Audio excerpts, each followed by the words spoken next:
तो अब परिस्थितियां कुछ ऐसी बन रही हैं कि तुर्की हमेशा हमेशा के लिए पाकिस्तान से भी ज्यादा बर्बाद हो सकता है। दरअसल तुर्की ने भारत से पंगा तो जरूर ले लिया, लेकिन वह इसका अंदाजा लगाना भूल गए कि तुर्की में जो बिरयानी बनती है उसमें इस्तेमाल होने वाले चावल और मसाले तक को भारत ही उन्हें भेजता है। लेकिन खबर निकल कर आ रही है कि इंडियन ट्रेडर अब फुल एक्शन मोड में आ चुके हैं और तुर्की से न ही कोई सामान खरीदने के लिए तैयार है और न ही तुर्की को कोई सामान बेचना चाहते हैं। इसलिए खबर निकल कर आ रही है कि अब खासकर तुर्की अपने पसंदीदा भोजन बिरयानी तक के लिए तरस सकता है, क्योंकि मसाले और बासमती चावल का एक बड़े लेवल पर एक्सपोर्ट तुर्की को किया जाता है। लेकिन बढ़ते विवाद के बीच जिस तरीके से भारत का व्यापार उनके साथ कम हो रहा है, ऐसे में तुर्की तक भारत का चावल नहीं पहुंच पाएगा,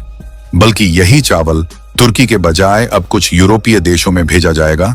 क्योंकि यूरोप के कुछ देशों में राइस एक्सपोर्ट बढ़ाने के लिए भारत ने रास्ता साफ कर दिया है। आइए इस पूरी डेवलपमेंट को इस वीडियो में समझने के साथ साथ इस बात को भी समझने की कोशिश करते हैं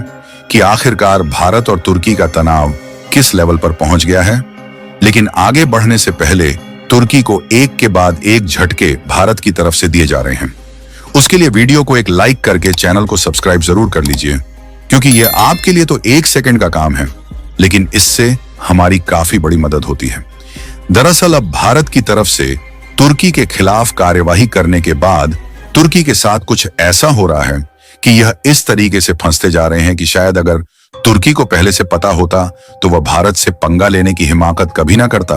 फिर चाहे पाकिस्तान के साथ उसकी दोस्ती रहती या फिर टूट ही क्यों ना जाती। क्योंकि देखा जाए तो जहां हाल ही में भारत ने तुर्की की एविएशन कंपनी को ग्राउंड हैंडलिंग का काम करने से अपने 9 एयरपोर्ट से भगाने के बाद वहां पर भारतीय कंपनियों को एस्टेब्लिश किया, तो वहीं अब तुर्की के पसंदीदा भोजन पर सवाल उठने लगा है, जिससे तुर्की की जनता चावल के एक एक दाने के लिए और खाने में स्वाद के लिए तरस जाएगी। ऐसा इसलिए क्योंकि तुर्की में बिरयानी बनाने के लिए या फिर अलग अलग तरीके के भोजन बनाने के लिए जिस चावल का उपयोग होता है, वह चावल कहीं और से नहीं बल्कि भारत से ही एक्सपोर्ट किया जाता है। और खासकर भारत के बासमती चावल और भारतीय मसाले पर तुर्की की डिपेंडेंसी इस तरीके से हो चुकी है कि वह चाहकर भी भारत से अपनी निर्भरता नहीं हटा सकते।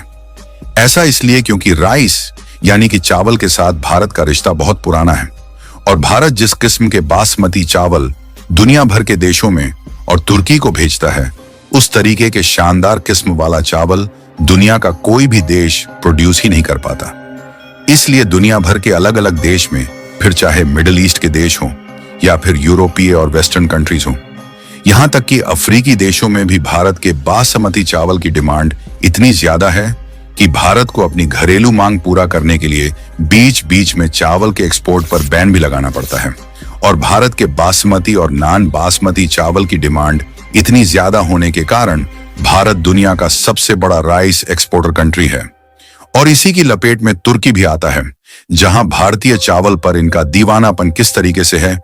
इसका अंदाजा आप इसी बात से लगा सकते हैं कि साल 2022 में भारत ने तुर्की को 90,000 टन चावल का एक्सपोर्ट किया, जिसकी कुल कीमत करीब $43 मिलियन थी। लेकिन भारत की बासमती चावल से ज्यादा नॉन बासमती चावल की डिमांड इतनी ज्यादा बढ़ गई कि जुलाई 2023 में नॉन बासमती के एक्सपोर्ट पर एक बड़े लेवल पर रोक लगाना पड़ा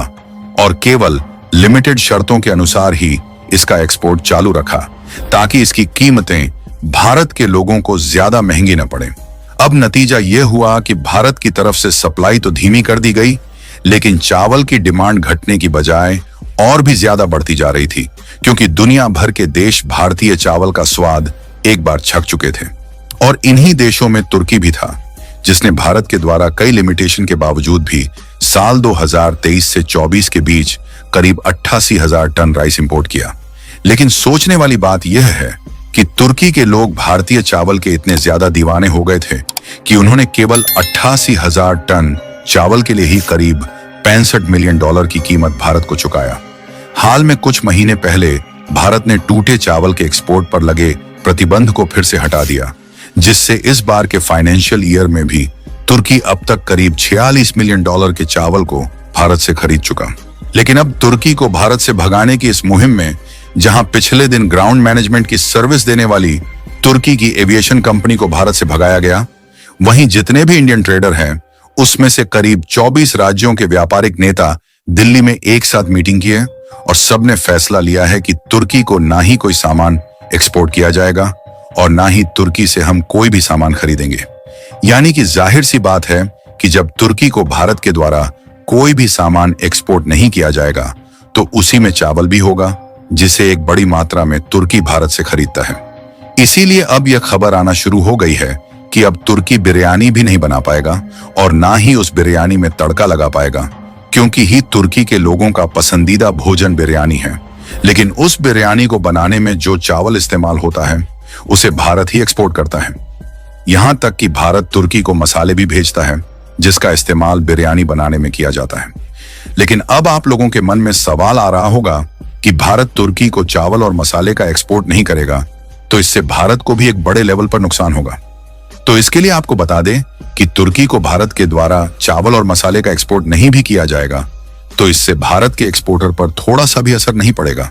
क्योंकि इसका उपाय भारत में पहले ही निकाल लिया है। क्योंकि पहली बात तो यह है कि इंडोनेशिया काफी समय से भारत से बड़े लेवल पर चावल की डिमांड कर रहा था, लेकिन हाल ही में भारत ने इंडोनेशिया को 1 मिलियन टन राइस एक्सपोर्ट करने का अप्रूवल दे दिया है। यानी कि धीरे धीरे करके जो चावल का एक्सपोर्ट तुर्की में कम होगा उसको इंडोनेशिया में बढ़ाया जाएगा।